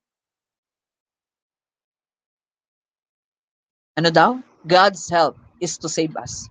Ito yun. You know what, people of God? Bakit pinapadalan tayo ng Panginoon ng mga tulong? Bakit pinapadalan tayo ng pastor? Bakit pinapadalan tayo ng supporter? Bakit pinapadalan tayo ng helper? Bakit pinapadalan tayo ng mga leader? Kasi yan yung pinadala ng Panginoon for us to be saved Bakit pinadalan ka ng helper? Para gumana ang ministry mo. Tinan nyo, sa WTJR, ilang helper ang pinadala sa akin ni Lord. Diba? Pinadala niya sa akin si Kuya Brian, pinadala niya sa akin si Kuya Yo, pinadala niya sa akin si Ate Lindsay.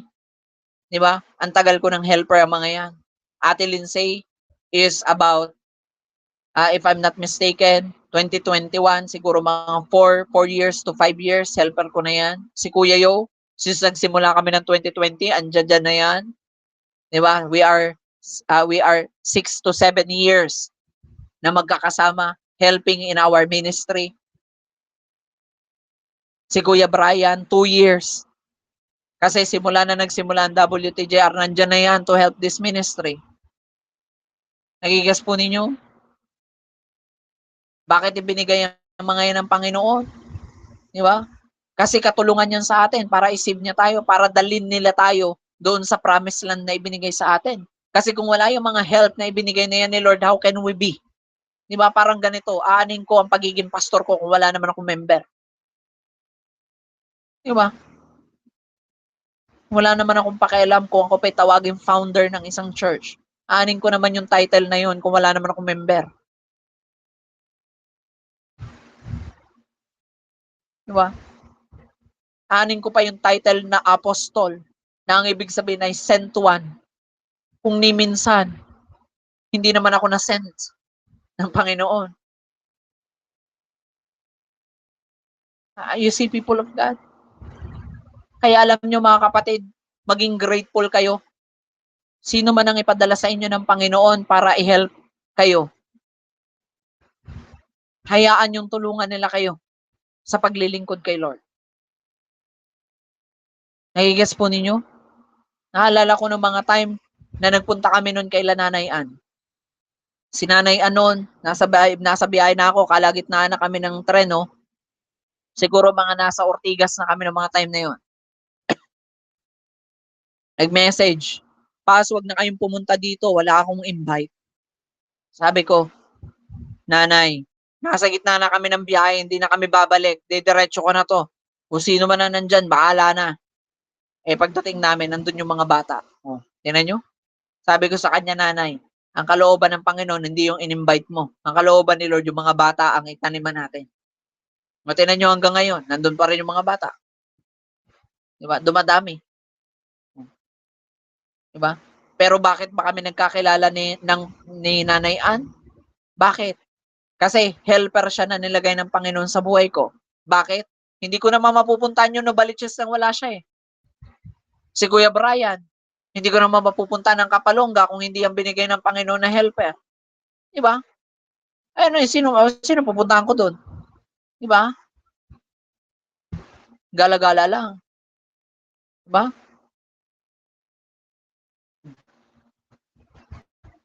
Hindi natin mapupuntahan ng Pulanggi kung wala si Nanay Yoli, wala si Beb, wala sila Ate Jane, Nanay Christy, and so on. Diba? Hindi siguro magiging masarap ang aming stay kung wala si Nanay Christy na nagluluto sa amin umaga, tanghali, hapon. Hindi siguro maganda ang tulog namin kung wala yung help na ibinigay sa amin ng Panginoon sa buhay nila Ate Jane. Kahit na minsan problemado na ang person. Pero imagine nyo, yung kwarto namin doon naka-aircon, social. Eh alam nyo, maging grateful kayo mga kapatid. Kaya alam nyo, sa ministry, natutunan ko na pahalaga ng bawat mga tao sa ministry. Kaya nga may mga time na i-date ko yung mga yan kapag may pagkakataon. Kahit na simpleng date lamang kay Joanne Store, tara, pansit canton tayo. Tara, kape tayo. Tara, kape ministry tayo. Diba? Nung pumunta kami ng Bicol, hindi pa ninyo na-experience ang magkape dito sa gantong kasosyal na restaurant. Tara, sama tayo. Deserve nyo ito kasi nagpagod kayo sa paglilingkod kay Lord. Sabi ng Bible, marapat lamang na sila po ay bigyan ng nararapat para sa kanila. Aba, paglabas ng cafe, ang gaganda ng ngiti eh. Di ba? Ngiting wagi eh. Di ba? Sabi ko yon, alis na ang pagod. Diga? Di umalis kami ng Pulanggi na maganda ang kanilang ngiti. Hindi sila umalis na nakasimangot. Di ba? Because God's help is to save us. Diba, minsan may mga ipapadala sa atin ng Panginoon ng mga tao kasi yun yung mga tao na magsisave sa atin. Diba, minsan walang-wala ka na. Tapos biglang mapapadalang ka ng Panginoon ng tao na magsasabi sa iyo, Nanay Ann, ito nga pala pinabibigay ni Lord. Diba? They save you. Kasi kung wala yung mga sensitive na mga tao na yon sa Panginoon, nga ang ministry. Nga ang paglilingkod natin. Totoo yan. Kung walang giver sa church, nga. Tinan nyo meron nga dong mga helper. Okay, may makakatulong si pastor sa worship, may makakatulong si pastor sa pag-gather, evangelism, ganyan. Pero wala yung mga supporter. Paano tayo? Di tayo makakalayo niyan. Hanggang abot lang ng tuhod ko. Di ba? Pag sumakit na ang tuhod, atras muna tayo, retreatment. Di aya.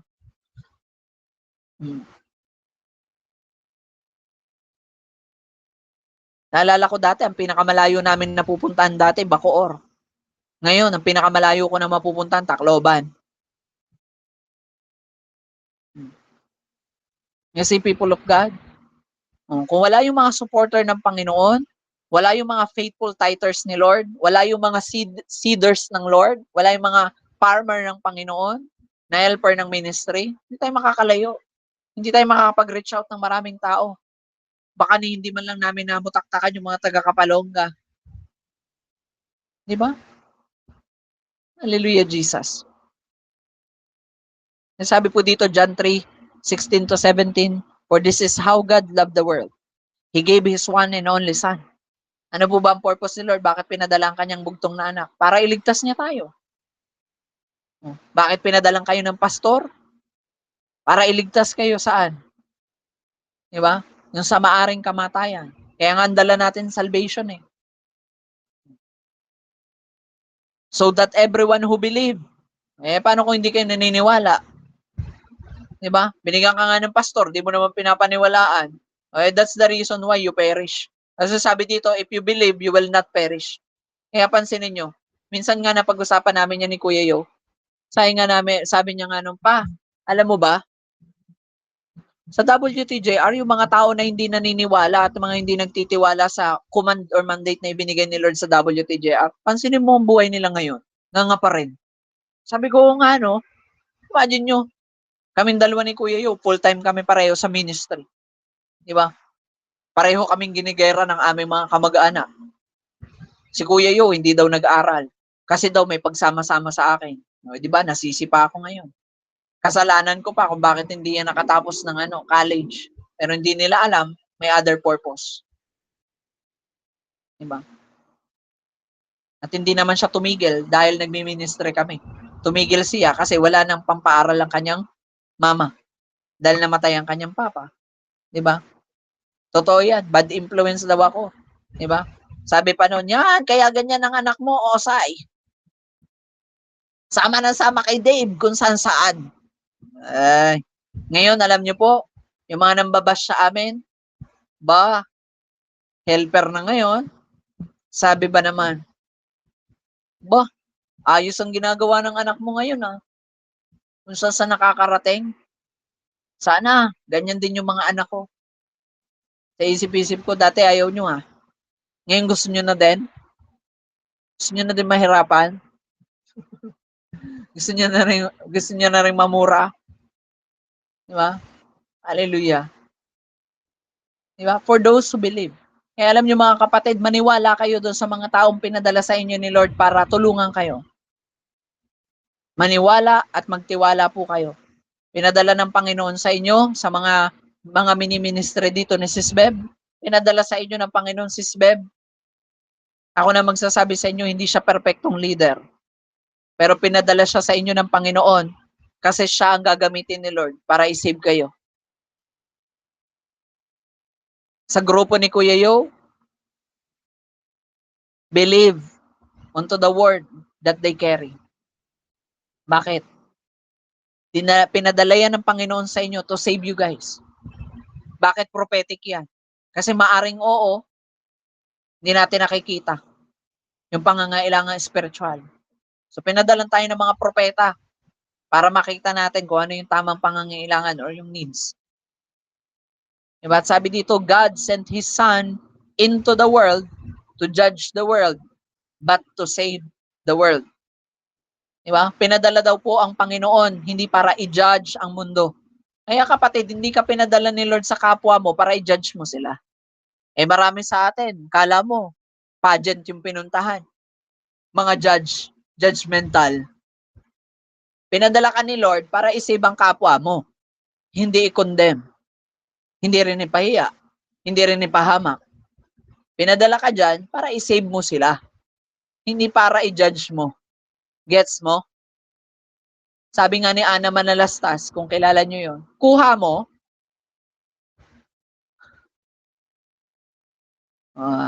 tumawa si Nanay Ann. So, ibig sabihin, siya lang yung nanonood nun. Hoy, hindi pa sobrang tanda nun, Si Ana Manalastas, nung ginampanan ni Cyril Manabat. Diba? Kuha mo, pinadala ka ni Lord bilang anak niya, hindi para i-judge yung mundo. Kaya kapatid, huwag kang judger, huwag kang judgmental. Pinadala ka ng Panginoon para i-save ang mundo, hindi para i-judge ang mundo. Okay? Diba? Kung anong komandang Panginoon, yun din ang komanda iniwan niya sa atin. Ang komandang Ama sa Kanya ay hindi para i-judge ang mundo. Pinadala siya para ma-wave yung judgment ng Panginoon sa mga tao papunta sa Kanya. Kapatid, you are called by God not to judge the world, but to save the world. Nagigets mo? Amen po ba kapatid? Gising ka pa ba? Kuha mo? You are called by God not to judge the world, but to save the world. Kaya nandito tayo kapatid, hindi para i-judge yung kapwa mo, nandyan ka para i-save sila. Bakit ikaw ang nakakita? Bakit ikaw ang nakakaramdam ng conviction? Bakit ikaw ang inilagay ng Panginoon dyan sa pamilyang yan? Pwede naman si Yoyo. Di ba? Bakit ikaw ang inilagay dyan sa maraming kapatid? Kasi you are placed by God to save them. Bakit kaya si Nanay Ann ang unang nakakilala sa kanilang pamilya? Kasi inilagay siya ng Panginoon doon para i-save siya. Bakit siya pinadala ng mga pastor? Para ipaintindi sa kanya yung kanyang mission? Para i-save sila. Are you with me, people of God? Hope you guys learn. Number 5, sa mga bagay na matututunan natin kay Nicodemus din, unbelief means refusing to God. So sabi ng John 3:18-21, there is no judgment against anyone who believe in Him. O imagine nyo Bible na po yan nagsabi niyan. Diba? Wala nang judgment sa mga taong naniniwala sa Kanya. Kaso kung sino pa nga yung naniniwala, siya pa yung nagja-judge. Aray me. Diba? But anyone who does not believe in Him has already been judged for not believing in God's one and only Son. Pero yung mga tao na hindi naniniwala sa Panginoong Yesus, ginudge na yon. Diba? The measure you use is the measure that God uses in you. Sinabi dito, and the judgment is based on these facts. God's light came into the world, but people loved the darkness more than the light, for their actions were evil. Imagine nyo yun ang judgment daw, nakabase pa. May basis pala yung judgment ng Panginoon. So hindi pala porket nagkasala ka, i-judge ka na. Ang sabi dyan, kung minamahal mo na yung evil actions, dun ka i-judge. Pero kung nagkamali ka lang naman at sumablay ka, pero nais mo pa rin, kumbaga katulad ni Peter, nagkamali man siya, pero idinidesire pa rin ang heart niya na sumunod sa Panginoong Jesus. So wala pa rin yung judgment sa kanya. Siya pa rin ay wave pa rin yung judgment sa kanya. Pero si Judas, minahal niya kasi yung darkness. At minahal niya yung evil actions na meron siya. Kaya yung judgment nag-fall sa kanya, which is, namatay siya doon sa lupa na binili niya mismo. Gamit yung perang, diba? Binayad sa kanya. Sa kanyang pagkakanulo. Sabi dito, all who evil hate the lights. Lahat daw po ng mga gumagawa ng mga hindi magandang bagay, hate na hate nila ang liwanag. Alam niyo kung bakit? And refuse to go near it for fear their sins will be exposed. Alam niyo, mga kapatid, yung mga taong takot na takot lumapit. Hallelujah, Jesus. For the past 6 to 7 years sa paglilingkod namin kay Lord, marami na mga taong dumaan sa ministry pero hindi na bumalik. Alam niyo kung bakit? Takot kasi silang lumapit sa liwanag kasi na-expose yung kasalanan. And many people, and many of you, takot kayong mag-open kay Pastor Carl, takot kayong lumapit because, nakakahiya kapag na-expose yung sin. Nakakahiya kapag na-expose yung mga mali natin. At nakakahiya kapag na-reveal yung mga mali natin. Alam nyo, may isang katwiran. Sa ang katwiran ko dati, hindi na baling lumapit ako, katulad ni Nicodemus, hindi na baling lumapit ako sa leader ko or sa pastor ko. Huwag lamang ma-prophesy yung pagkakamali ko. Kasi mas nakakahiya na ipaprophesy pa sa harapan ng maraming tao kung anong mali mo kaysa lalapit ka na ikaw lamang at yung leader mo ang mag-uusap. Ngayon mga kapatid, I want to challenge every one of you people of God. It is better to confess everything that is not confessed into your life. One-on-one. Kaysa dito pa sa Gmeet or sa physical pa sasabihin sa iyo ng Panginoon kung ano yung mga mali mo. Dahil takot kang lumapit. Tandaan natin, kahit naman anong tago natin sa liwanag, may expose pa rin naman tayo. Time will come that the Lord will expose us in our wrongdoings. Alam nyo, naalala ko ng mga panahon na nag-start pa lang ako, no? Diba? Hinahide ko pa kasi yung identity ko that time, that I am bisexual before. Until dumating yung time that the Lord revealed it, as in totally exposure. Alam nyo yun? Hirap pala sa feeling na magre-renounce ka in front of 18 people in the ministry. Hawak-hawak kayong yellow paper. Sasabihin ko doon, I renounce bisexuality. I renounce same-sex relationship. I renounce perverted things that I have done in my whole life. Kakahiya. Nanginginig na yung buong katawan ko sa sobrang hiya.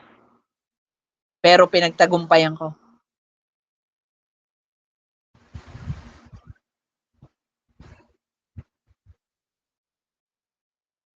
So doon ako natuto. Kaya nung time na sumama ang loob ko sa spiritual father ko, the command of the Holy Spirit, anak, pinapaalala ko sa iyo, nagtampo ka sa spiritual father mo kagahapon, confess. Sabi ko, Lord, pwede bang hindi na? Hindi, anak, confess. Lapit ako, pastor, sasabihin ako, excited pa siya. Oh. Ay, ano yun, Dave? Wow, mukhang maganda yan. Sige, makikinig ako. Sabi ko, sorry. Ha? Niya saan? Sabi ko, nagtampo ako kahapon. Wala na yun. Kahapon pa yun. Diba mahalaga, natuto ka. Ganun lang yung spiritual father ko. Diba? Yun din yung ina-apply ko. Kaya may mga tao na naglakas ng loob na mag-confess, mag-renounce, at i-share kung ano yung mga bagay na mali sa kanila. Diba? I treat them how my spiritual father treat me. Because I know the treatment of my spiritual father to me is not his treatment, but it is God's treatment to me.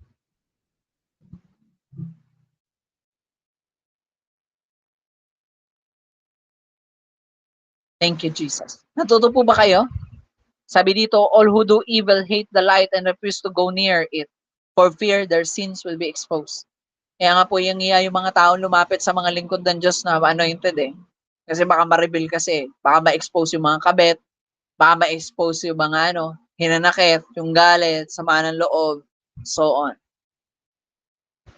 Galit pala kay pastor, galit pala kay brother or kay sister, and na-expose pa ng prophecy. Sabi sa verse 21, but those who do what is right come to the light so others can see that they are doing what God wants. Alam niyo po, yung mga taong gumagawa ng tama, hindi po sila takot na lumapit sa Panginoon. Alam niyo, kapag gumagawa kayo ng tama, hindi kayo matatakot na lumapit sa mga prophetic. Kasi bakit? Alam mong walang makikita sa iyo na mali. Because you are forgiven, because you are doing what is right in the sight of God. Nagigets po ninyo? Alam niyo minsan bakit nahihiya tayong lumapit sa mga spiritual